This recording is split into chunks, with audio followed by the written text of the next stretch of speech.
ನಮಸ್ಕಾರ ಗೆಳೆಯರೆ, ಸೆಲ್ಫಿ ಕ್ಲಾಸಸ್ಗೆ ಸ್ವಾಗತ. ನಾನು ನಾಗರಾಜ್. ಬನ್ನಿ ಗೆಳೆಯರೆ, ಇವತ್ತಿನ ಕ್ಲಾಸ್ನ ಸ್ಟಾರ್ಟ್ ಮಾಡೋಣ. ಗೆಳೆಯರೆ, ಇವತ್ತಿನ ಕ್ಲಾಸ್ನ ಸ್ಟಾರ್ಟ್ ಮಾಡೋದಕ್ಕಿಂತ ಮುಂಚೆ ಇನ್ನೂ ಯಾರು ನಮ್ಮ ಚಾನಲ್ನ ಸಬ್ಸ್ಕ್ರೈಬ್ ಮಾಡಿಲ್ಲ, ಲೈಕ್ ಮಾಡಿ, ಶೇರ್ ಮಾಡಿ, ಸಬ್ಸ್ಕ್ರೈಬ್ ಮಾಡೋದನ್ನು ಮರಿಬೇಡಿ. ಬೆಲ್ ಬಟನ್ನ ಒತ್ತಿ ಗೆಳೆಯರೆ, ಯಾಕಂದರೆ ನಾವು ಅಪ್ಲೋಡ್ ಮಾಡುವಂಥ ವೀಡಿಯೋಗಳ ನೋಟಿಫಿಕೇಶನ್ ತಮಗೆ ಬರ್ತಾ ಇರುತ್ತೆ. ಅದೇ ರೀತಿ ಈ ಹಿಂದೆ ಕೂಡ ನಾವು ವೀಡಿಯೋಗಳನ್ನು ಅಪ್ಲೋಡ್ ಮಾಡಿದ್ದೀವಿ. ಅಪ್ಲೋಡ್ ಮಾಡೋ ವೀಡಿಯೋಗಳ ಲಿಂಕ್ಗಳನ್ನು ಕೆಳಗಡೆ ಡಿಸ್ಕ್ರಿಪ್ಷನ್ ಬಾಕ್ಸಲ್ಲಿ ಹಾಕಿದ್ದೀವಿ, ನೋಡಿ ಚೆಕ್ ಮಾಡ್ಕೊಳ್ಳಿ. ಬನ್ನಿ ಹಾಗಾದರೆ ಸ್ಟಾರ್ಟ್ ಮಾಡೋಣ. ಗೆಳೆಯರೆ, ಸಾಮಾನ್ಯ ಕನ್ನಡ ಭಾಗ 15. ಇಲ್ಲಿವರೆಗೆ ನಾವು ಸಾಮಾನ್ಯ ಕನ್ನಡ ಭಾಗ 14 ಆಲ್ರೆಡಿ ಮಾಡಿದ್ದೀವಿ. ಮಾಡಿರೋ ಕ್ಲಾಸ್ಗಳ ಪ್ಲೇಲಿಸ್ಟನ್ನು ಕೆಳಗಡೆ ಡಿಸ್ಕ್ರಿಪ್ಷನ್ ಬಾಕ್ಸಲ್ಲಿ ಕೊಟ್ಟಿದ್ದೀನಿ, ನೋಡಿ ಚೆಕ್ ಮಾಡ್ಕೊಳ್ಳಿ. ಬನ್ನಿ ಹಾಗಾದರೆ ಸ್ಟಾರ್ಟ್ ಮಾಡೋಣ. ಸಾಮಾನ್ಯ ಕನ್ನಡ ಭಾಗ 15 ಗೆಳೆಯರೆ, ಪ್ರಶ್ನೆ 1. ಕೇಶಿರಾಜನ ಶಬ್ದಮಣಿ ದರ್ಪಣ ಕೃತಿಯನ್ನು ಮೊದಲು ಸಂಪಾದಿಸಿ ಪ್ರಕಟಿಸಿದ ವಿದ್ವಾಂಸರು ಯಾರು ಅಂತ ಕೇಳ್ತಾ ಇದ್ದಾರೆ. Option A RF Kittel, option B J Garrett, option C William rim, option D doctor DL Narasimhachar. ಗೆಳೆಯರೆ, ಸಾಮಾನ್ಯ ಕನ್ನಡ ಪ್ರಶ್ನೆ ಪತ್ರಿಕೆಗೆ ಸಂಬಂಧಪಟ್ಟಂಥ ಪ್ರಶ್ನೆಗಳಿವು. ಆಲ್ರೆಡಿ ನಾವೇನು ಕೇಳ್ತಾ ಇದ್ದೀವಿ, ಇದು ಆಲ್ರೆಡಿ KPSC, KS ಮತ್ತು KA ಕೇಳಲಾದಂಥ ಪ್ರಶ್ನೆಗಳು. ಓಕೆ, ಸೊ 35 ಅಂಕಗಳಿಗೆ ಪ್ರಶ್ನೆ ಇರುತ್ತೆ. ಅದರಲ್ಲಿ ತಮಗೆ ಒಂದು ತಪ್ಪು ಉತ್ತರಕ್ಕೆ ನೀವು ಏನಾದ್ರು ಟಿಕ್ ಮಾಡಿದ್ರೆ 0.25 ಮಾರ್ಕ್ಸ್ ಡಿಡಕ್ಟ್ ಆಗುತ್ತೆ ಗೆಳೆಯರು. ಓಕೆ, ಸೊ ಪ್ರಶ್ನೆ 1ರ ಉತ್ತರವನ್ನು ನೋಡೋಣ. ಗೆಳೆಯರೆ, ಪ್ರಶ್ನೆ 1ರ ಸರಿಯಾದ ಉತ್ತರ ಆಪ್ಷನ್ ಬಿ ಜೆ ಗ್ಯಾರೆಟ್ ರವರು. ಕೇಶಿರಾಜನ ಶಬ್ದಮಣಿ ದರ್ಪಣ ಕೃತಿಯನ್ನು ಮೊದಲು ಸಂಪಾದಿಸಿ ಪ್ರಕಟಿಸಿದಂಥ ವಿದ್ವಾಂಸರು ಜೆ ಗ್ಯಾರೆಟ್ ಅವರು ಗೆಳೆಯರೆ. ಓಕೆ, ಪ್ರಶ್ನೆ 2. ಕೇಶಿರಾಜನ ಪ್ರಕಾರ ಅಚ್ಚಗನ್ನಡ ಶುದ್ಧಗೆಗಳ ಸಂಖ್ಯೆ ಎಷ್ಟು ಅಂತ ಕೇಳ್ತಾರೆ. ಗೆಳೆಯರೆ, ಶುದ್ಧಗೆಗಳು ಅಂದರೆ ಅಕ್ಷರ, ವರ್ಣಮಾಲೆ, ಅಕ್ಷರ, ಶುದ್ಧಗೆ ಇವೆಲ್ಲ ಒಂದೇ. ಸೊ ಶುದ್ಧಗೆಗಳಂದರೆ ಅಕ್ಷರಗಳ ಸಂಖ್ಯೆ ಎಷ್ಟು ಕೇಶಿರಾಜನ ಪ್ರಕಾರ ಅಚ್ಚ ಕನ್ನಡದಲ್ಲಿರುವಂಥ ಶುದ್ಧಗೆಗಳು ಅಥವಾ ಅಕ್ಷರಗಳ ಸಂಖ್ಯೆ ಎಷ್ಟು ಅಂತ ಕೇಳ್ತಾ ಇದ್ದಾರೆ. Option A 42, option B 45, option C 47, option D 49. ಗೆಳೆಯರೆ, ಪ್ರಶ್ನೆ 2ರ ಸರಿಯಾದ ಉತ್ತರ ಆಪ್ಷನ್ ಸಿ 47 ಗೆಳೆಯರೆ. ಇವಾಗ ಕನ್ನಡ ವರ್ಣಮಾಲೆಯಲ್ಲಿ ಎಷ್ಟು ಅಕ್ಷರಗಳಿದೆ ಅಂದರೆ 49 ಅಕ್ಷರಗಳಿವೆ. ಆದರೆ ಕೇಶಿರಾಜನ ಪ್ರಕಾರ ಅಚ್ಚಗನ್ನಡದ ಶುದ್ಧಗೆಗಳ ಸಂಖ್ಯೆ 47.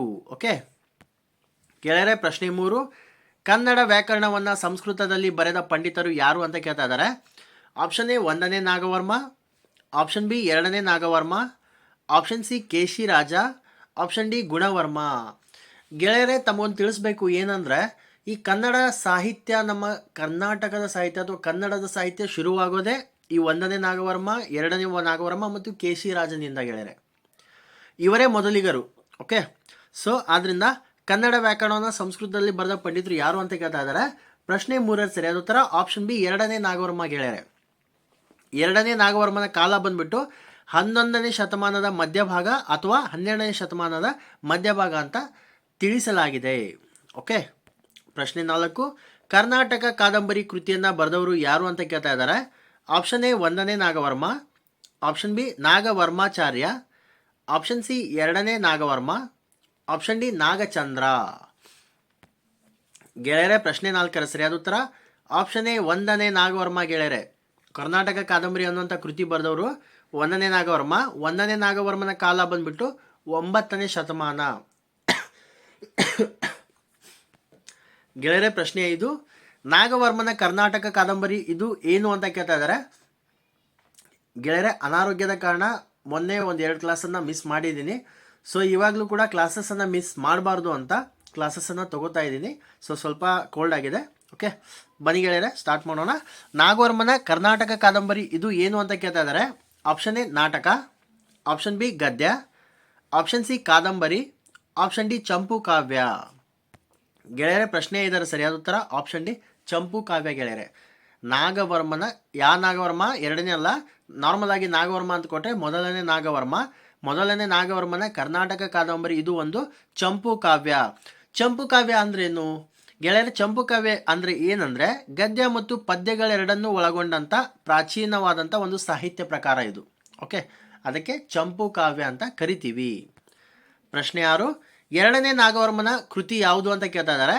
Option A Rasaratnakara, option B Kavyadarsha, option C Shringara Ratnakara, option D ಕಾವ್ಯಾಲಂಕಾರ. 2ನೇ ನಾಗವರ್ಮನ ಕೃತಿಯನ್ನು ಕೇಳ್ತಾ ಇದ್ದಾರೆ. ಪ್ರಶ್ನೆ 6ರ ಸರಿಯಾದ ಉತ್ತರ ಆಪ್ಷನ್ ಸಿ ಶೃಂಗಾರ ರತ್ನಾಕರ ಗೆಳೆಯರೆ. 2ನೇ ನಾಗವರ್ಮನ ಕೃತಿ ಶೃಂಗಾರ ರತ್ನಾಕರ. ಪಶ್ಚಿಮ ಚಾಲುಕ್ಯ ಸಾಮ್ರಾಜ್ಯದ ಆಸ್ಥಾನದಲ್ಲಿ ಕನ್ನಡ ಭಾಷಾ ವಿದ್ವಾಂಸ ಮತ್ತು ವ್ಯಾಕರಣಕಾರರಾಗಿದ್ದವರು ಯಾರು? 2ನೇ ನಾಗವರ್ಮ. ಓಕೆ. ಪ್ರಶ್ನೆ 7, ಇವರೊಳಗೆ ಛಂದೋಬುದಿಯ ಕರ್ತೃ ಯಾರು ಅಂತ ಕೇಳ್ತಾ ಇದ್ದಾರೆ. Option A Nagavarma, option B Nagachandra, option C Ishwara Kavi, option D Nandi. ಗೆಳೆಯರೆ ಪ್ರಶ್ನೆ 7 ಸರಿಯಾದ ಉತ್ತರ ಆಪ್ಷನ್ ಎ ನಾಗವರ್ಮ ಗೆಳೆಯರೆ. ಛಂದೋಬುದಿಯ ಕರ್ತೃ ನಾಗವರ್ಮ. ಓಕೆ. ನಾಗವರ್ಮನ ಕಾಲ 9ನೇ ಶತಮಾನ ಅಂತ ಆಲ್ರೆಡಿ ನಾನು ನಿಮಗೆ ಹೇಳಿದ್ದೀನಿ. ಪ್ರಶ್ನೆ 8, ಕಾವ್ಯಾವಲೋಕನವು ಒಂದು ಡ್ಯಾಶ್ ಅಂತ ಕೇಳಿದ್ದಾರೆ. ಆಪ್ಷನ್ ಎ ವ್ಯಾಕರಣ ಗ್ರಂಥ, ಆಪ್ಷನ್ ಬಿ ಲಕ್ಷಣ ಗ್ರಂಥ, ಆಪ್ಷನ್ ಸಿ ಛಂದಸ್ಸು ಶಾಸ್ತ್ರ, ಆಪ್ಷನ್ ಡಿ ಗಾಳಿ ಕೊಳಲು. ಕಾವ್ಯಾವಲೋಕನ ಅನ್ನೋದು ಒಂದು ಏನು ಅಂತ ಕೇಳ್ತಾ ಇದ್ದಾರೆ. ಪ್ರಶ್ನೆ 8ರ ಸರಿಯಾದ ಉತ್ತರ ಆಪ್ಷನ್ ಬಿ ಲಕ್ಷಣ ಗ್ರಂಥ ಗೆಳೆಯರೆ. ಕಾವ್ಯಾವಲೋಕನ ಅನ್ನೋದು ಒಂದು ಲಕ್ಷಣ ಗ್ರಂಥ. ಇದು ಒಂದು ಕಾವ್ಯ ಪ್ರಕಾರ. ಓಕೆ, ಸಾಹಿತ್ಯ ಪ್ರಕಾರ.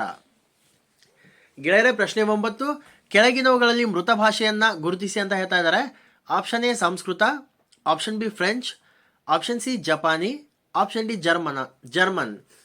ಗೆಳೆಯರೆ ಮೃತ ಭಾಷೆ ಅಂದರೆ ಏನು ಅಂದರೆ ಆ ಭಾಷೆ ಮೊದಲು ಇತಿಹಾಸದಲ್ಲಿ ಇತ್ತು, ಮಾತಾಡ್ತಾ ಇದ್ರು, ಅದರ ಸಾಹಿತ್ಯನೂ ಇತ್ತು, ಅದರ ಪುಸ್ತಕಗಳು ಇತ್ತು, ಅದರ ವ್ಯಾಕರಣ ಕೂಡ ಇತ್ತು.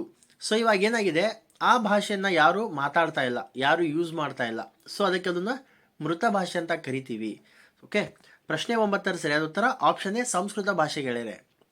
ಮೊದಲೆಲ್ಲ ನಮ್ಮ ವೇದ ಪುರಾಣಗಳು ಉಪನಿಷತ್ತುಗಳು ಏನಿದೆ ಎಲ್ಲ ಸಂಸ್ಕೃತ ಭಾಷೆಯಲ್ಲೇ ನಮೂದಿಸಲ್ಪಟ್ಟಿದೆ, ಸಂಸ್ಕೃತ ಭಾಷೆಯಲ್ಲೇ ಬರೆಯಲ್ಪಟ್ಟಿದೆ. ಆದರೆ ಈಗಿನ ಭಾರತದಲ್ಲಿ ಯಾರು ಕೂಡ ಸಂಸ್ಕೃತ ಮಾತನಾಡುವವರು ಇದ್ದಾರೆ, ಬಟ್ ಯಾರು ಕೂಡ ಸಂಸ್ಕೃತವನ್ನು ಅಷ್ಟೊಂದು ಬಳಕೆಯಲ್ಲಿ ತಂದಿಲ್ಲ. ಓಕೆ. 141 ಕೋಟಿ ಜನಸಂಖ್ಯೆಯಲ್ಲಿ 1 ಕೋಟಿಗಿಂತ ಅಲ್ಲ, ಒಂದು 50 ಲಕ್ಷ, ಒಂದು 10 ಲಕ್ಷಕ್ಕಿಂತಲೂ ಕಡಿಮೆ ಜನ ಸಂಸ್ಕೃತವನ್ನು ಯೂಸ್ ಮಾಡ್ತಾರೆ.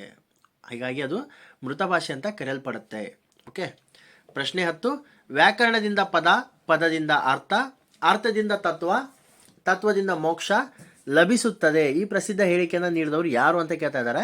ಆಪ್ಷನ್ ಎ ದಂಡಿ, option B Keshiraja, option C 2ನೇ ನಾಗವರ್ಮ, ಆಪ್ಷನ್ ಡಿ ಭಟ್ಟ ಕಳಂಕ. ಏನು ಹೇಳ್ತಾ ಇದ್ದಾರೆ? ವ್ಯಾಕರಣದಿಂದ ಪದ ಆಯಿತು, ಪದದಿಂದ ಅರ್ಥವಾಯಿತು, ಅರ್ಥದಿಂದ ತತ್ವ ಆಯಿತು, ತತ್ವದಿಂದ ಮೋಕ್ಷ ಲಭಿಸುತ್ತೆ ಅಂತ ಯಾರು ಹೇಳಿದರು ಅಂತ ಕೇಳ್ತಾ ಇದ್ದಾರೆ. ಪ್ರಶ್ನೆ 10ರ ಸರಿಯಾದ ಉತ್ತರ ಆಪ್ಷನ್ ಬಿ ಕೇಶಿರಾಜ ಗೆಳೆಯರೆ. 13ನೇ ಶತಮಾನದ ಕನ್ನಡ ವ್ಯಾಕರಣಕಾರ, ಕವಿ ಮತ್ತು ಬರಹಗಾರ ಯಾರು? ಕೇಶಿರಾಜ. ಕೇಶಿರಾಜನ ಶಬ್ದಮಣಿ ದರ್ಪಣ ತುಂಬ ಒಂದು ಇಂಪಾರ್ಟೆಂಟ್ ಆದ ಒಂದು ಸಾಹಿತ್ಯ, ಅದು ಒಂದು ಕಾದಂಬರಿ. ಓಕೆ. ಪ್ರಶ್ನೆ 11, ಶಬ್ದ ಸ್ಮೃತಿ ಅಧಿಕರಣವು ಈ ಕೃತಿಯಲ್ಲಿದೆ. Option A Kavyavalokana, option B Shabdamani Darpana, option C Shabdanushasana, option D Karnataka Bhashabhushana. ಶಬ್ದ ಸ್ಮೃತಿ ಅಧಿಕರಣವು ಯಾವ ಕೃತಿಯಲ್ಲಿದೆ ಅಂತ ಕೇಳ್ತಾ ಇದ್ದಾರೆ. ಪ್ರಶ್ನೆ 11ರ ಸರಿಯಾದ ಉತ್ತರ ಆಪ್ಷನ್ ಎ ಕಾವ್ಯಾವಲೋಕನ ಅನ್ನುವಂಥ ಕೃತಿಯಲ್ಲಿ ಶಬ್ದ ಸ್ಮೃತಿ ಅನ್ನುವಂಥ ಅಧಿಕರಣ ಇದೆ ಗೆಳೆಯರೆ.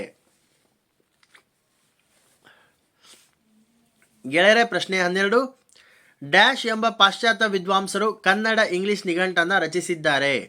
Option A Kittel, option B Rice, option C Fleet, option D Gundert. Dash ಎಂಬ ಪಾಶ್ಚಾತ್ಯ ವಿದ್ವಾಂಸರು ಕನ್ನಡ ಇಂಗ್ಲಿಷ್ ನಿಘಂಟನ್ನು ರಚನೆ ಮಾಡಿದ್ದಾರೆ. ಅವ್ರು ಯಾರು ಅಂತ ಕೇಳ್ತಾ ಇದ್ದಾರೆ. ಪ್ರಶ್ನೆ 12ರ ಸರಿಯಾದ ಉತ್ತರ option A Kittel, Reverend Ferdinand Kittel ಗೆಳೆಯರೆ. It's a very very important. ಯಾಕೆ ಇಂಪಾರ್ಟೆಂಟ್ ಅಂದರೆ ಹಲವಾರು ಬಾರಿ ಈ ಪ್ರಶ್ನೆಯನ್ನು ಕೇಳಿದ್ದಾರೆ, ಸಾವಿರಾರು ಬಾರಿ ಈ ಪ್ರಶ್ನೆಯನ್ನು ಕೇಳಿದ್ದಾರೆ. ಕನ್ನಡ ಇಂಗ್ಲಿಷ್ ನಿಘಂಟ ಪ್ರಥಮವಾಗಿ ರಚನೆ ಮಾಡಿದಂಥವ್ರು ಯಾರು ಅಂದರೆ ಅವರು ರೆವರೆಂಡ್ ಫರ್ಡಿನಾಂಡ್ ಕಿಟಲ್ ಅವರು. ನೆನಪಿರಲಿ, ಕನ್ನಡ ಭಾಷೆಯಲ್ಲಿ ಸಾಕಷ್ಟು ಸಾಹಿತ್ಯ ಕೃತಿ, ವ್ಯಾಕರಣ ಸಂಬಂಧಿತ ಕೃತಿಗಳನ್ನು ರಚನೆ ಮಾಡಿದ್ದಾರೆ. ಯಾರು? ಫರ್ಡಿನಾಂಡ್ ಕಿಟಲ್ ಅವರು. ಸೊ ಇವರು 1854ರಲ್ಲಿ ಇದ್ದರು. ಓಕೆ. ಪ್ರಶ್ನೆ 13, 1915ರಲ್ಲಿ ಪ್ರಕಟವಾದ ಕನ್ನಡ ಸಾಹಿತ್ಯ ಚರಿತ್ರೆ ಎಂಬ ಇಂಗ್ಲಿಷ್ ಗ್ರಂಥದ ರಚನೆಕಾರರು ಯಾರು ಅಂತ ಕೇಳ್ತಾ ಇದ್ದಾರೆ. Option A BL Rice, option B Fleet, option C EP Rice, option D Kittel. ಪ್ರಶ್ನೆ ಏನಪ್ಪ ಅಂದರೆ ಕನ್ನಡ ಸಾಹಿತ್ಯ ಚರಿತ್ರೆ ಅನ್ನುವಂಥ ಒಂದು ಇಂಗ್ಲಿಷ್ ಗ್ರಂಥದ ರಚನೆಯಾಗಿದೆ. ಸೊ ಆ ಗ್ರಂಥವನ್ನು 1915ರಲ್ಲಿ ಪ್ರಕಟ ಮಾಡಿದಂಥವ್ರು ಯಾರು ಅಂತ ಕೇಳ್ತಾ ಇದ್ದಾರೆ. ಪ್ರಶ್ನೆ 13ರ ಸರಿಯಾದ ಉತ್ತರ ಆಪ್ಷನ್ ಸಿ EP ರೈಸ್ ಅವರು ಗೆಳೆಯರೆ. ಓಕೆ. EP ರೈಸ್ ಕನ್ನಡಕ್ಕಾಗಿ ದುಡಿದ ಪಾಶ್ಚಾತ್ಯ ವಿದ್ವಾಂಸರಲ್ಲೊಬ್ಬರು. ರೈಸ್ ಎಡ್ವರ್ಡ್ ಪೀಟರ್ ಎಂಬುದು ಇವರ ಪೂರ್ಣ ಹೆಸರು. ಏನು? Rice Edward Peter. EP ಅಂದರೆ ಎಡ್ವರ್ಡ್ ಪೀಟರ್ ರೈಸ್ ಅಂತ. ಓಕೆ. ಪ್ರಶ್ನೆ 14, ಕಾರ್ನ್ವಾಲಿಸ್ ಕನ್ನಡ ಶಾಸನ ಸಂಪುಟಗಳನ್ನು ಯಾರು ಹೊರತಂದಿದ್ದಾರೆ? ಕಾರ್ನ್ವಾಲಿಸ್ ರವರ ಕನ್ನಡ ಶಾಸನ ಸಂಪುಟಗಳನ್ನು ಹೊರತಂದವರು ಯಾರು ಅಂತ ಕೇಳ್ತಾ ಇದ್ದಾರೆ. Option A EP Rice, option B BL Rice, option C Kittel, option D Ziegler. ಗೆಳೆಯರ ಪ್ರಶ್ನೆ 14 ಸರಿಯಾದ ಉತ್ತರ ಆಪ್ಷನ್ ಬಿ BL ರೈಸ್ ರವರು. BL ರೈಸ್ ರವರು ಕಾರ್ನ್ವಾಲಿಸ್ ಅವರ ಕನ್ನಡ ಶಾಸನ ಸಂಪುಟಗಳನ್ನು ಹೊರತಂದಿದ್ದಾರೆ, ಅಂದರೆ ಅದು ಸಂಪಾದನೆಯನ್ನು ಮಾಡಿದ್ದಾರೆ. ಬಿಳಿ ಕನ್ನಡಿಗ ಎಂದು ಖ್ಯಾತಿಯನ್ನು ಹೊಂದಿದ್ದ BL ರೈಸ್ ರವರು ಕನ್ನಡ ಭಾಷೆ, ಕನ್ನಡ ನಾಡಿನ ಮೇಲೆ ಅಪಾರ ಪ್ರೇಮವನ್ನಿಟ್ಟುಕೊಂಡಿದ್ದ ವ್ಯಕ್ತಿ. ಕನ್ನಡ ಶಾಸನಗಳ ಬಗ್ಗೆ ಅವರು ಮಾಡಿದ ಅಗಾಧ ಕಾರ್ಯ ಇಂದಿಗೂ ಪ್ರಸ್ತುತವಾಗಿದೆ. ಗೆಳೆಯರ ಪ್ರಶ್ನೆ 15, ಮಧ್ಯಮ ವ್ಯಾಕರಣ ಗ್ರಂಥವನ್ನು ಬರೆದವರು ಯಾರು ಅಂತ ಕೇಳ್ತಾ ಇದ್ದಾರೆ. Option A DL Narasimhachar, option B Tinam Srikantaiah, option C JM Srikantaiah, option D TS Venkannaiah. ಮಧ್ಯಮ ವ್ಯಾಕರಣ ಗ್ರಂಥವನ್ನು ಬರೆದವರು ಯಾರು ಅಂತ ಕೇಳ್ತಾ ಇದ್ದಾರೆ. ಪ್ರಶ್ನೆ 15ರ ಸರಿಯಾದ ಉತ್ತರ ಆಪ್ಷನ್ ಬಿ ತೀನಂ ಶ್ರೀಕಂಠಯ್ಯನವರು. ಗೆಳೆಯರೆ, ತೀರ್ಥಪುರ ನಂಜುಂಡಯ್ಯ ಶ್ರೀಕಂಠಯ್ಯ ಅಂತ ಇವರ ಪೂರ್ಣ ಹೆಸರು. ಕನ್ನಡದ ನವೋದಯ ಸಾಹಿತ್ಯ ಕವಿಗಳು ಇವರು. ಯಾರು? ತೀನಂ ಶ್ರೀಕಂಠಯ್ಯನವರು. ಪ್ರಶ್ನೆ 16, ಇಗೋ ಕನ್ನಡ ಎಂಬ ಹೆಸರಿನ ಅಂಕಣ ಬರೆಯುತ್ತಿದ್ದವರು ಯಾರು ಅಂತ ಕೇಳಿದ್ದಾರೆ. Option A Acharya, option B Amrita Someshwara, option C KV Narayana, option D G Venkata Subbaiah. ಗೆಳೆಯರೆ, 1991ರಲ್ಲಿ ಪ್ರಜಾವಾಣಿಯಲ್ಲಿ ಇಗೋ ಕನ್ನಡ ಅನ್ನುವಂಥ ಒಂದು ಅಂಕಣ ಬರ್ತಾ ಇತ್ತು. ಸೊ ಕನ್ನಡದ ಬಗ್ಗೆ ಇವರು ಬರಿತಾ ಇದ್ರು. ಈ ಅಂಕಣ ಯಾರು ಬರಿತಿದ್ರು ಅಂತ ಕೇಳಿದ್ದಾರೆ. ಪ್ರಶ್ನೆ 16ರ ಸರಿಯಾದ ಉತ್ತರ ಆಪ್ಷನ್ ಡಿ G ವೆಂಕಟ ಸುಬ್ಬಯ್ಯನವರು ಬರಿತಾ ಇದ್ರು. ಪ್ರೊಫೆಸರ್ G ಅಂದರೆ ಗಂಜಾಂ ವೆಂಕಟ ಸುಬ್ಬಯ್ಯ, ಕನ್ನಡದ ನಿಘಂಟುಶಾಸ್ತ್ರ, ಪ್ರಾಚೀನ ಸಾಹಿತ್ಯ ಅಧ್ಯಯನ, ಅನುವಾದ ಕ್ಷೇತ್ರಗಳಲ್ಲಿ ತಜ್ಞರು. ಇವರ ಇಗೋ ಕನ್ನಡ ಎಂಬ ಪ್ರಜಾವಾಣಿ ಅಂಕಣ ಸಮಸ್ತ ಕನ್ನಡಿಗರಿಗೆ ಪರಿಚಿತವಾಗಿದೆ. ಓಕೆ. ಪ್ರಶ್ನೆ 17, ಭಾಷಾ ವಿಜ್ಞಾನದ ಮೂಲ ತತ್ವಗಳು ಕೃತಿಯನ್ನು ರಚಿಸಿದವರು ಯಾರು ಅಂತ ಕೇಳ್ತಾ ಇದ್ದಾರೆ. Option A Kushalappa Gowda, option B Rajeshwari M, option C doctor Saundatti Math, option D Chidananda Murthy. ಗೆಳೆಯರೆ, ಪ್ರಶ್ನೆ 17ರ ಸರಿಯಾದ ಉತ್ತರ ಆಪ್ಷನ್ ಡಿ ಚಿದಾನಂದ ಮೂರ್ತಿ. ಗೆಳೆಯರೆ, ಭಾಷಾ ವಿಜ್ಞಾನದ ಮೂಲ ತತ್ವಗಳು ಅನ್ನುವಂಥ ಕೃತಿಯನ್ನು ರಚನೆ ಮಾಡಿದವರು ಚಿದಾನಂದ ಮೂರ್ತಿಗಳು. ಪ್ರಶ್ನೆ 18, ಕರ್ನಾಟಕ ಸಂಸ್ಕೃತಿ ಸಮೀಕ್ಷೆ ಎಂಬ ಗ್ರಂಥವನ್ನು ಬರೆದವರು ಯಾರು ಅಂತ ಕೇಳ್ತಾ ಇದ್ದಾರೆ. ಆಪ್ಷನ್ ಎ M ಚಿದಾನಂದ ಮೂರ್ತಿಗಳು, option B MM Kalburgi, option C M Mariyappa Bhatta, option D Tipperudra Swamy. ಗೆಳೆಯರ, ಪ್ರಶ್ನೆ 18ರ ಸರಿಯಾದ ಉತ್ತರ ಆಪ್ಷನ್ ಡಿ ತಿಪ್ಪೇರುದ್ರ ಸ್ವಾಮಿಗಳು. ಕರ್ನಾಟಕ ಸಂಸ್ಕೃತ ಸಮೀಕ್ಷೆ ಅನ್ನುವಂಥ ಗ್ರಂಥವನ್ನು ಬರೆದವರು ತಿಪ್ಪೇರುದ್ರ ಸ್ವಾಮಿಯವರು. ಇವರ ಕರ್ನಾಟಕ ಸಂಸ್ಕೃತಿ ಸಮೀಕ್ಷೆ ಕೃತಿಗೆ 1969ರ ಕೇಂದ್ರ ಸಾಹಿತ್ಯ ಅಕಾಡೆಮಿ ಪ್ರಶಸ್ತಿ ದೊರಕಿದೆ. ಪ್ರಶ್ನೆ 19, ಕಿಟಲ್ ಕೋಶದ ಗಾದೆಗಳು ಈ ಕೃತಿಯ ಸಂಪಾದಕರು ಯಾರು ಅಂತ ಕೇಳ್ತಾ ಇದ್ದಾರೆ. Option A G Sham Paramashivaiah, option B Hi Shri Ramachandregowda, option C Ramegowda, option D Ambalike Hiriyanna. ಪ್ರಶ್ನೆ ಏನಪ್ಪ ಅಂದರೆ, ಕಿಟಲ್ ಕೋಶದ ಗಾದೆಗಳು ಕೃತಿಯ ಸಂಪಾದಕರು ಯಾರು ಅಂತ ಕೇಳ್ತಾ ಇದ್ದಾರೆ. ಪ್ರಶ್ನೆ 19ರ ಸರಿಯಾದ ಉತ್ತರ ಆಪ್ಷನ್ ಸಿ ರಾಮೇಗೌಡ. ಗೆಳೆಯರೆ, ಡಾಕ್ಟರ್ ರಾಮೇಗೌಡ ಅಂದರೆ ರಾಘವ್ ಅಂತ ಇವರ ಅಂಕಿತ ನಾಮ.